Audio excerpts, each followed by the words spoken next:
ചേട്ടാ അളിയൻ കാര്യമൊന്നും അറിഞ്ഞില്ലേ? ഇല്ല. എന്നാൽ ഇനി ഞാനത് പറയാം, ആരും ഞെട്ടരുത്. നമസ്കാരം. കലാമണ്ഡലം സത്യഭാമയ്ക്ക് ഉപാധികളോടെ ജാമ്യം. ഇപ്പൊ എന്താ പറഞ്ഞ? കലാമണ്ഡലം സത്യഭാമയ്ക്ക് ഉപാധികളോടെ ജാമ്യം. തിരുവനന്തപുരം കോടതിയാണ് സത്യഭാമയ്ക്ക് ഇപ്പോൾ ഉപാധികളോടെ ജാമ്യം നൽകിയിരിക്കുന്നത്. നർത്തകൻ RV രാമകൃഷ്ണനെ ജാതീയമായും വംശീയമായും വ്യക്തിപരമായും അധിക്ഷേപിച്ചു എന്ന കേസിലാണ് ഇപ്പോൾ കലാമണ്ഡലം സത്യഭാമയ്ക്ക് നെടുമങ്ങാട് കോടതി ജാമ്യം അനുവദിച്ചിരിക്കുന്നത്. എന്റെ കയ്യിൽ അവനെ കിട്ടിയേ ഞാൻ അവനെ അരിഞ്ഞ് മുളകിട്ട് അങ്ങനെ തിന്നിടോ.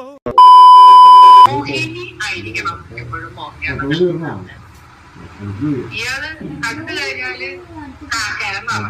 എന്റെ അഭിപ്രായത്തില് മോഹിനിയാട്ടം ആമ്പിള്ളേർക്ക് പറ്റുന്നെങ്കിൽ അത് പല സൗകര്യം. ഇപ്പോഴത്തെ കാലം അതാ. അത്യാവശ്യം ചുറ്റുപാടുണ്ടെങ്കിലും കുടുംബത്തിന് തലവേദനയായിട്ട് കുറെ എണ്ണങ്ങളുണ്ടെന്നേ.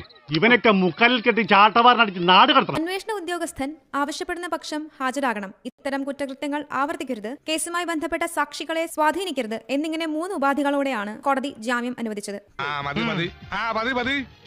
എന്നാ പിന്നെ ഞാനങ്ങട്